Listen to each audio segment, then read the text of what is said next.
ขอให้ทุกท่านกดติดตามและอย่าลืมกดสั่นกระดิ่งเลือกทั้งหมดกดไลค์กด Subscribe กดแชร์ให้ด้วยนะครับเพื่อเป็นกำลังใจในการทำคลิปต่อไปขอบคุณครับพายุดิเปรสชั่นก่อตัวระวังฟ้าร้องฟ้าผ่าดังเปรี้ยงปร้างงดกรีดยางงดเกี่ยวข้าวในช่วงนี้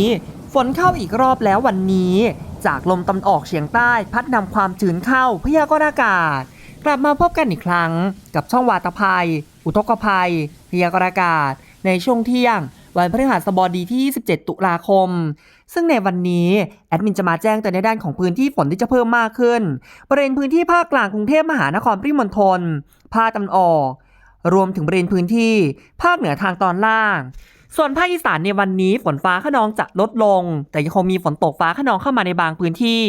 จากลมตะวันออกเฉียงใต้ที่จะพัดนำความชื้นเข้ามานะครับส่วนภาคใต้ฝนตกหนักจะเน้นภาคใต้ฝั่งตะวันออกรวมถึงภาคใต้ทางตอนบนจากลมตะวันออกเฉียงใต้เช่นกันนะครับที่จะพัดนำความชื้นเข้ามา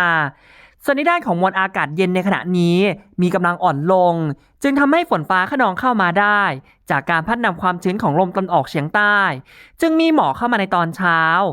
รวมถึงอากาศเย็นเข้ามาบริเวณพื้นที่ภาคเหนือทางตอนบนอีสานทางตอนบนในบางพื้นที่นะครับส่วนในช่วงเที่ยงถึงบ่ายจะมีอากาศร้อนอุณหภูมิเพิ่มสูงขึ้นและนะครับในด้านของความชื้นที่ถูกพัดนำเข้ามาจากลมตะวันออกเฉียงใต้ก็จะเป็นแนวปะทะอากาศมาปะทะกับความร้อนบริเวณพื้นที่ประเทศไทยทางตอนบนจึงทำให้เกิดพายุฝนฟ้าคะนองลมกระโชกแรงและฝนตกหนักเข้ามาในบางพื้นที่ส่วนในด้านของพายุดิเปรสชั่นในขณะนี้นะครับที่ก่อตัวและเคลื่อนตัวบริเวณพื้นที่ด้านตะวันออกของประเทศฟิลิปปินส์มีแนวโน้มการเคลื่อนตัวทางที่ตะวันตกเฉียงเหนือมุ่งหน้าเรียบชายฝั่งประเทศฟิลิปปินส์นะครับซึ่งคาดว่าพายุลูกนี้ไม่เคลื่อนตัวเข้าสู่ประเทศไทยแต่ในระยะต่อไปนะครับขอให้จับตาอย่างใกล้ชิดในด้านของพายุลูกนี้ได้พัฒนาตัวจากยอมความกดอากาศต่ำเป็นพายุดิเปรสชั่น 26W ในขณะนี้พิกัดอยู่ที่ลาติจูด 12.6 องศาเหนือลองติจูด 130.7 องศาตะวันออกมีความเร็วลมสูงสุดใกล้ศูนย์กลางประมาณ 46 กิโลเมตรต่อชั่วโมงถึงอย่างไรก็ตามนะครับในด้านของพายุลูกนี้ไม่กระทบต่อลักษณะอากาศของประเทศไทยส่วนฝนที่เกิดขึ้นจะเป็นฝนจากลมตะวันออกเฉียงใต้ที่พัดนำความชื้นเข้ามาปกคลุมนะครับในช่วงนี้ดังนั้นนะครับในวันนี้ขอให้พื้นที่ประเทศไทยทางตอนบนระวังฝนตกหนักโดยพื้นที่เสี่ยงที่จะมีฝนตกหนักเข้ามาในวันนี้บริเวณจังหวัดเพชรบุรีประจวบคีรีขันธ์กระบี่นครศรีธรรมราชตรังพัทลุงสตูลสงขลาปัตตานียะลารวมถึงบริเวณจังหวัดนราธิวาสส่วนพื้นที่ฝนประเทศไทยทางตอนบนในวันนี้ทั้งปริมาณและการกระจายตัวของกลุ่มฝนจะเพิ่มมากขึ้นในทุกภาคยกเว้นพื้นที่ของบริเวณภาคเหนือและภาคตะวันออกเฉียงเหนือโดยเฉพาะทางตอนบนฝนจะน้อยอากาศเย็นเข้ามาปกคลุมภาคเหนือในวันนี้ถึงพรุ่งนี้จะมีอากาศเย็นเข้ามาในตอนเช้าฝนฟ้าคะนอง 20% ของพื้นที่เน้นบริเวณเชียงรายพะเยาน่านตากกำแพงเพชรพิจิตรและเพชรบูรณ์อุณหภูมิต่ำสุดช่วงดึกถึงเช้า 21-24 องศาเซลเซียสสูงสุดช่วงเที่ยงถึงบ่าย 32-35 องศาเซลเซียสซึ่งพื้นที่ของบริเวณภาคเหนือนะครับในช่วงเมื่อวานนี้ก็มีฝนตกฟ้าคะนองเข้ามาแต่ส่วนมากจะเป็นฝนเล็กน้อยนะครับ 10% ซึ่งฝนตกมากที่สุดของภาคเหนือเมื่อวานนี้วัดได้ 0.6 มิลลิเมตรที่บริเวณตำบลผาสิงอำเภอเมืองจังหวัดน่านส่วนพื้นที่ภาคตะวันออกเฉียงเหนือในวันนี้จะมีฝนตกฟ้าคะนองเข้ามา 30% ของพื้นที่รวมถึงจะมีอากาศเย็นเข้ามาในตอนเช้าโดยจังหวัดที่จะมีฝนตกฟ้าคะนองเข้ามาเน้นบริเวณจังหวัดชัยภูมิขอนแก่นมหาสารคามนครราชสีมาบุรีรัมย์สุรินทร์ศรีสะเกษและอุบลราชธานีอุณหภูมิต่ำสุดช่วงดึกถึงเช้า 22-24 องศาเซลเซียสสูงสุดช่วงเที่ยงถึงบ่าย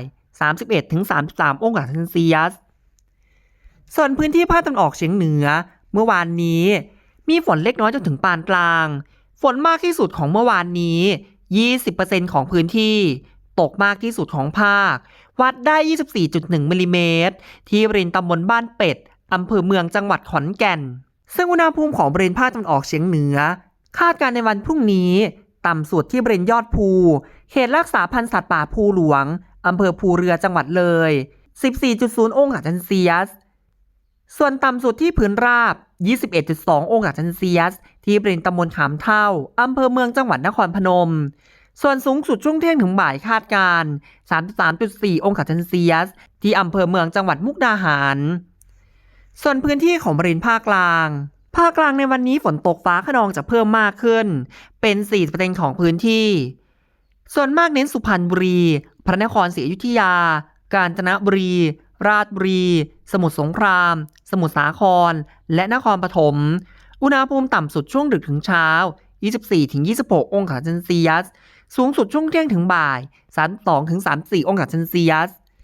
ซึ่งพื้นที่ของบริเวณภาคกลางเมื่อวานนี้ 26 ตุลาคมมีฝนตกฟ้าคะนองเล็กน้อยซึ่งฝนมากที่สุด 40% ของพื้นที่วัดได้ 1.5 มิลลิเมตรที่บริเวณอำเภอเมืองจังหวัดอุทัยธานีซึ่งอุณหภูมิต่ำสุดคาดการณ์บริเวณพื้นที่ภาคกลาง 23.0 องศาเซลเซียสที่บริเวณอำเภอทองผาภูมิจังหวัดกาญจนบุรีสูงสุดช่วงเที่ยงถึงบ่าย 34.5 องศาเซลเซียสที่บริเวณอำเภอทองผาภูมิจังหวัดกาญจนบุรีส่วนพื้นที่ภาคตะวันออกในวันนี้จะมีฝนตกฟ้าคะนองเพิ่มมากขึ้น 60% ของพื้นที่บริเวณนครนายกสระแก้วปราจีนบุรีฉะเชิงเทราชลบุรีระยองจันทบุรีและตราดซึ่งบริเวณพื้นที่ภาคตะวันออกฝนตกมากที่สุดเมื่อวานนี้เป็นฝนเล็กน้อยจนถึงปานกลาง 40% ของพื้นที่และมีฝนตกหนักเข้ามาบางพื้นที่ซึ่งปริมาณฝนมากที่สุดที่วัดได้เมื่อวานนี้อยู่ที่ 8.7 มิลลิเมตรที่บริเวณอำเภอกบินบุรีจังหวัดปราจีนบุรีส่วนพื้นที่กรุงเทพมหานครและปริมณฑลในวันนี้จะมีฝนตกฟ้าคะนองเข้ามา 60% ของพื้นที่ส่วนเมื่อวานนี้นะครับกรุงเทพมหานครปริมณฑลมีฝนตกฟ้าคะนองเข้ามาเล็กน้อย80%ของพื้นที่ซึ่งฝนตกมากที่สุด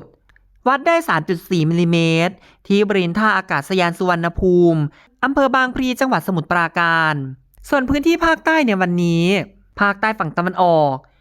และภาคใต้ฝั่งตะวันตกจะมีฝนตกฟ้าคะนองเข้ามา 60% ของพื้นที่และจะมีฝนตกหนักเข้ามาบางพื้นที่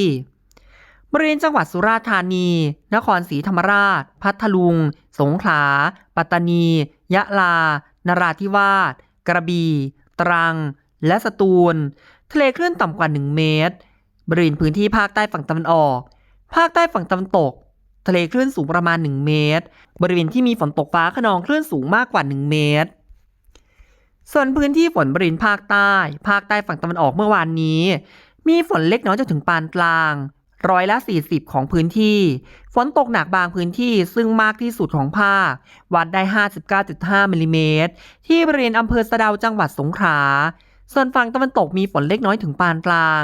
70% ของพื้นที่ฝนตกหนักบางพื้นที่ฝนตกมากที่สุดวัดได้ 36.8 มิลลิเมตรที่บริเวณอำเภอเมืองจังหวัดสตูลซึ่งนะครับจากที่แอดมินได้คาดการณ์ว่าจะมีฝนตกฟ้าคะนองเข้ามาในหลายพื้นที่ของบริเวณพื้นที่ภาคอีสานภาคกลางกรุงเทพมหานครปริมณฑลภาคตะวันออกรวมถึงพื้นที่ภาคใต้พื้นที่ไหนเริ่มมีฝนตกฟ้าคะนองกันเข้ามาแล้วบ้างหรือพื้นที่ไหนไม่มีฝนเลยมีแค่หมอกเข้ามาในตอนเช้าอากาศร้อนในตอนกลางวันหรือพื้นที่ไหนมีฝนต่อเนื่องในขณะนี้ก็อย่าลืมรายงานสถานการณ์แจ้งข่าวคอมเมนต์กันเข้ามาใต้คลิปนี้นะครับส่วนการคาดการณ์ฝนจากโหมดดาวเทียม ECMWFWindy.com ซึ่งในขณะนี้นะครับบริเวณพื้นที่ฝนภาคเหนือภาคกลางกรุงเทพมหานครปริมณฑลรวมถึงภาคใต้จะมีฝนตกฟ้าคะนองเพิ่มมากขึ้นในช่วงวันนี้27จนถึง28ตุลาคมหลังจากนั้น29ตุลาคมเป็นต้นไปลมหนาวจะเริ่มพัดแรงขึ้นนะครับทางตอนบนฝนจะน้อยลงอากาศจะเย็นลงส่วนในด้านของพายุดิเปรสชันมหาสมุทรแปซิฟิกด้านตะวันออกของฟิลิปปินส์ในขณะนี้ขอให้ติดตามกันต่อนะครับว่าทิศทางการเคลื่อนตัวจะไปทางทิศไหนกันบ้างและจะเคลื่อนตัวลงสู่ทะเลจีนใต้ในช่วงวันที่29ถึง30ตุลาคมนี้จะทวีกำลังแรงขึ้นเป็นพายุโซนร้อนและจะเคลื่อนตัวไปทางทิศเหนือซึ่งคาดว่าจะไม่เคลื่อนตัวเข้าสู่ประเทศไทยนะครับเนื่องจากจะมีบริเวณความกดอากาศสูงหรือมวลอากาศเย็นที่จะมากีดกัน ทางฝั่งหน้าของพายุทำให้พายุสลายตัวอย่างรวดเร็วและเคลื่อนตัวออกห่างจากพื้นที่ประเทศไทยนะครับส่วนในด้านของการวิเคราะห์เมฆฝนในขณะนี้เราจะเห็นได้ว่าพื้นที่ภาคกลางภาคตะวันออกกรุงเทพมหานครปริมณฑลมีกลุ่มฝนกลุ่มลมกลุ่มเมฆเคลื่อนตัวจากทิศตะวันออกไปทางทิศตะวันตกกลุ่มฝนเคลื่อนตัวเร็วเป็นสภาพอากาศที่มักเกิดขึ้นในช่วงระยะเวลาสั้นๆนะครับจากมวลอากาศเย็นที่เริ่มแผ่เข้ามาปกคลุมประเทศไทยทางตอนบนหลังจากนั้นสภาวะอากาศก็จะกลับเข้าสู่สภาวะปกตินะครับซึ่งนะครับโดยสรุปในวันนี้ 27-28 ตุลาคมยังคงต้องเฝ้าระวังพื้นที่ฝนบริเวณพื้นที่ภาคเหนืออีสานกลางกรุงเทพมหานครปริมณฑลตะวันออกและภาคใต้ซึ่งฝนตกหนักเข้ามาบางพื้นที่จะเน้นบริเวณพื้นที่ภาคกลางกรุงเทพมหานครปริมณฑลภาคตะวันออกรวมถึงบริเวณพื้นที่ภาคใต้นะครับส่วนพื้นที่ภาคเหนือภาคอีสานจะมีฝนเล็กน้อยเข้ามาในบางพื้นที่ในช่วงนี้จากนั้น 29 ตุลาคมเป็นต้นไปคาดว่ากรมอุตุนิยมวิทยาจะออกประกาศแจ้งเตือนการเข้าสู่ฤดูหนาวอย่างเป็นทางการหากมีข้อมูลเพิ่มเติมแอดมินจะรายงานให้ทราบเป็นระยะอย่างทันท่วงทีและต่อเนื่องหากเห็นว่าคลิปนี้มีประโยชน์อย่าลืมกดติดตามอย่าลืมกดแชร์ข้อมูลข่าวสารเพื่อให้รับทราบข้อมูลข่าวสารโดยทั่วกันนะครับขอบคุณและสวัสดีครับ